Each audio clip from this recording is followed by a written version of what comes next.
Okay guys, now welcome back to the TFL Racing Bronco build series, and I'm up to step 16 because, as you can see, all the front and rear axles are attached, starting to look like a car now.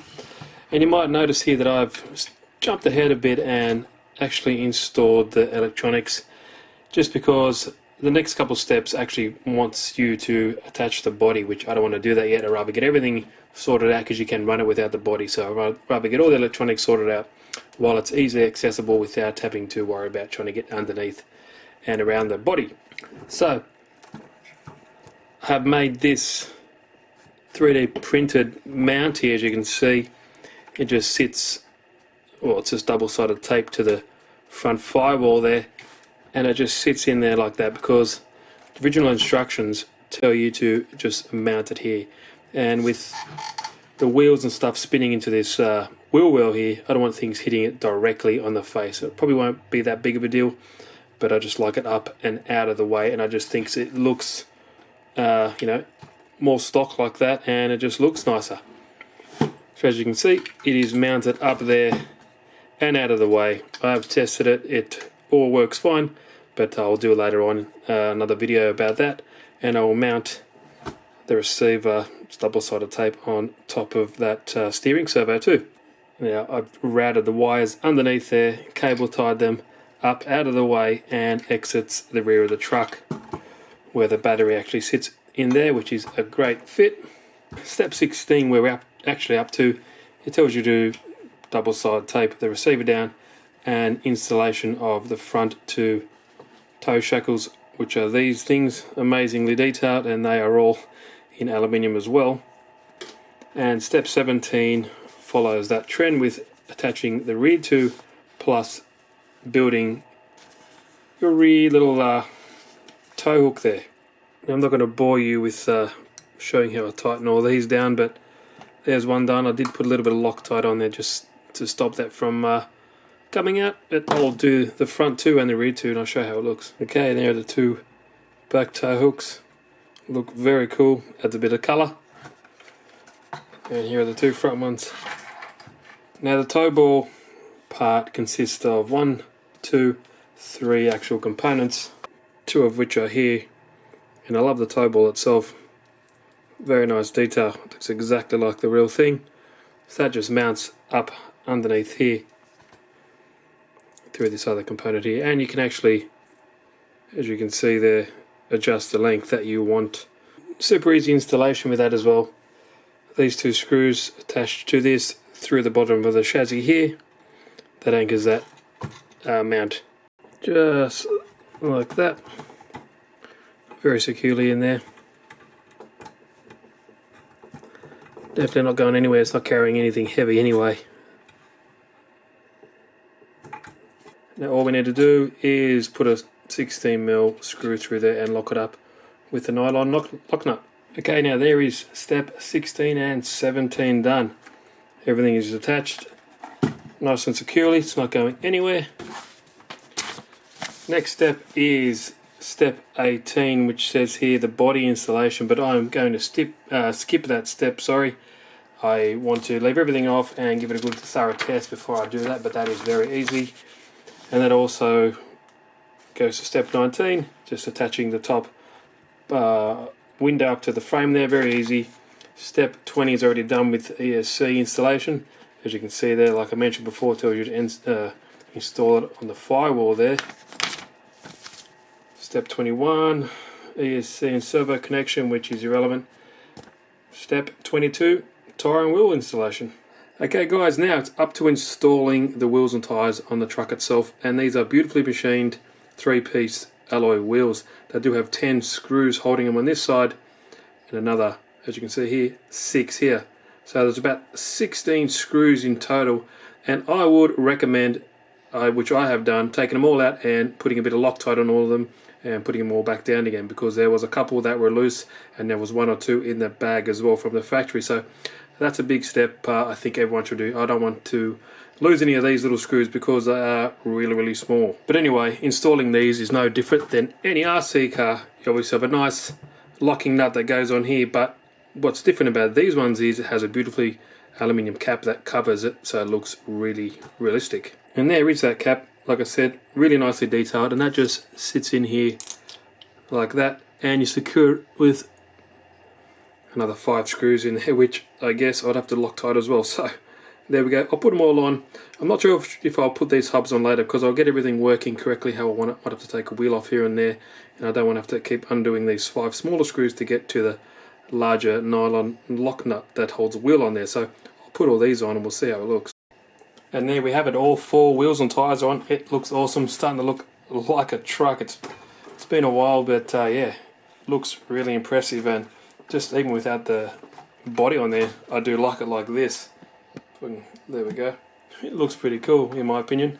Also, we have a spare tyre that sits at the back here. Here's a close-up of the wheel hub installed, all ready to go. You have 5 smaller screws there. Yes, I have put Loctite on there so it doesn't come off, but it does look really, really nice when it's all put together like that. Now, you can also see that I've cleaned up the wiring and everything here. Kind of made it look as neat as possible. I guess it's going to be under the body eventually, but that's my wiring there.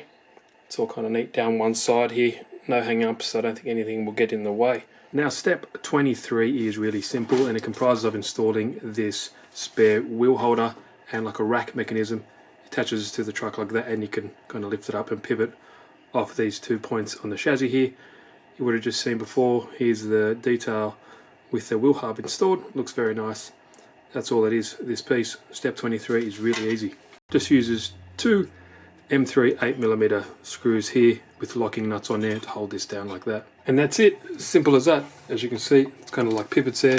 You can put your LiPo in there. Once you have your Velcro straps, put them on there, and it's got a friction fit these in there. Simple as that. Now step 24 could not be easier. It is just double siding these wicked bucket seats here, which are like a 2-piece. You attach them via these 2 screws to the chassis, or sorry, to the actual floor pan here. And 25, it just shows you how to install the battery. And there is the 2 seats installed, just with some really good double-sided tape, and they're not going anywhere. And theoretically, step 24 and 25 is the end of the build. So what am I doing? I'm going to put the body on and show you how it looks. I might put these hubs on each of these wheels because everything is where it should, and we'll see how it finally looks with that body on there as well. Okay, now here is a final time that the body will be off there, so I'm going to install it. It's very easy, just a few screws with nylon nuts, 1 on each side of the back here, 2 here, 2 up the top, and that is all she wrote. Very easy to do, and once it is on, it'll cover all this beautiful frame. And I do dig it without the frame on, but I definitely will put the body on. And it's very easy to get off if I don't want it on there, but yeah, let's go put the body on. Okay, now the body is secured to this metal frame. It's got these tabs that are welded on there, and you secure them with these bolts or screws with nylon lock nuts on the other side. A little bit tricky to do once everything else is attached to the truck. I actually didn't follow the instructions. I actually done some of the other things, like put the wheels on and some of the other stuff around it, which made it a little bit tricky. So follow the instructions and do it beforehand.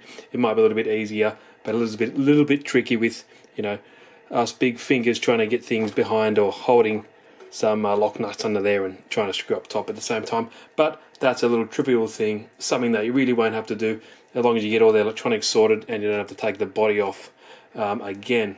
But that's why I wanted to do it. I've got everything sorted underneath here, so it is all locked and loaded and won't need to be taken out ever again. Well, that's the plan anyway.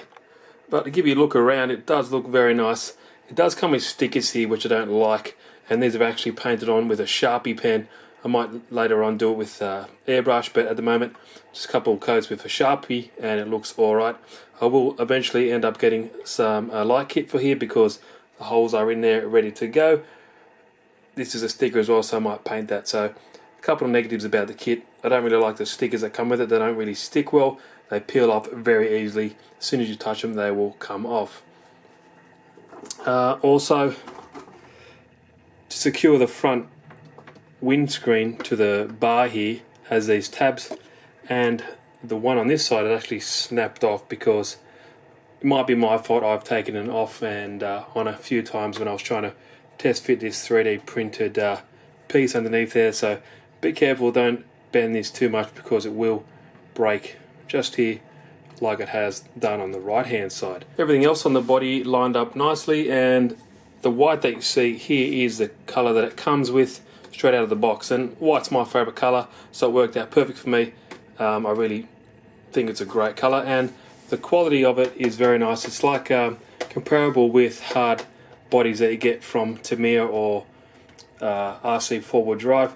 It is fiberglass, it isn't a hard plastic, so if if anyone's interested in that, so it's a fiberglass, and the actual finishing coat on it is nice and very smooth. And now the battery gets situated under this spare tyre. You can actually slip it under here as well if the battery's thin enough. If not, you lift this up and you have two straps here which you undo and obviously connect all up, and you're ready to go.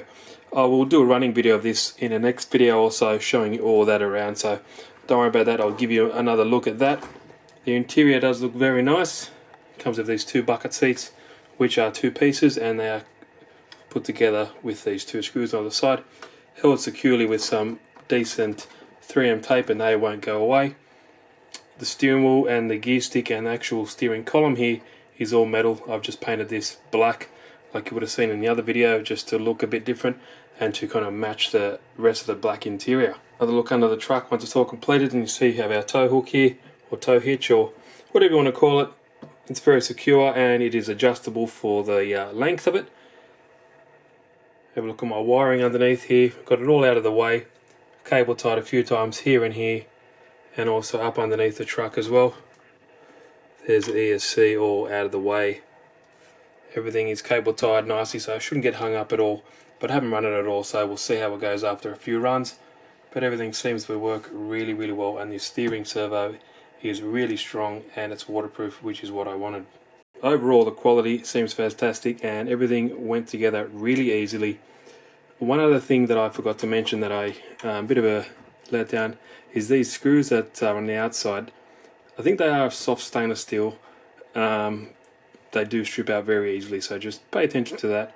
Don't give them too much force because they will strip out. So overall, I hope you enjoyed this build series for the TFL Bronco.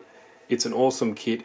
Yes, it is expensive, I give it that, but the quality and the machining is top notch, especially when you look at these wheels and stuff like that. It's just really, really, beautifully done. This little hub here is another piece, which, as you see, has another 5 screws that attach it. So there's a lot of Loctite needed, but at the end of the day, it does look really, really nice when it's all put together. So I hope you guys enjoyed this build series. I had a lot of fun building it. Like I said, it's a great kit.